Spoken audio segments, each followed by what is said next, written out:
ഇന്ന് ഞാനിവിടെ എല്ലാവർക്കും ഈസിയായി തയ്യാറാക്കാൻ പറ്റുന്ന ഒരു ടീ കേക്കിൻ്റെ റെസിപ്പിയുമായിട്ടാണ് വന്നിട്ടുള്ളത്. ഇതിനു വേണ്ടി ആദ്യം ഇതിലേക്ക് ആവശ്യമായ പഞ്ചസാര നല്ല പോലെ മിക്സിയുടെ ജാറിലിട്ട് പൊടിച്ചെടുത്ത് മാറ്റി വെക്കുക.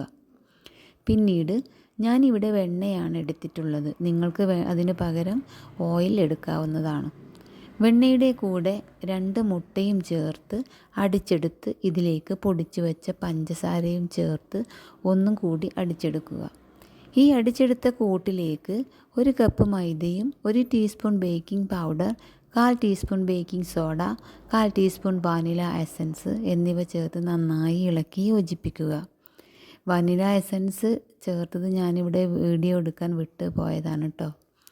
ഇത് ശരിയാക്കിയതിനു ശേഷം ഇത് ഉണ്ടാക്കാനുള്ള പാത്രം ഓയിൽ തടവി ഒരു ബട്ടർ പേപ്പർ വെച്ച് ഇതുപോലെ ആക്കിയെടുക്കുക. ഇതിലേക്ക് ഈ ബാറ്റർ ഒഴിച്ചു കൊടുക്കുക. അടികട്ടിയുള്ള ഒരു പാത്രം ഗ്യാസിൽ വെച്ച് 5 മിനിറ്റ് നല്ലപോലെ ചൂടാക്കി എടുക്കുക. അതിലേക്ക് ഒരു തട്ട് വെച്ച് കൊടുത്ത് ഇതിന് മുകളിൽ ഈ ബാറ്റർ വെച്ച് കൊടുത്ത് ഒരു 2 മിനിറ്റ് കൂടി ഹൈ ഫ്ലെയിമിൽ വെച്ച ശേഷം ലോ ഫ്ലെയിമിലേക്കാക്കി 45 മുതൽ 50 മിനിറ്റ് വരെ ബേക്ക് ചെയ്തെടുക്കുക. നല്ല ടേസ്റ്റിയായ ടീ കേക്ക് റെഡി.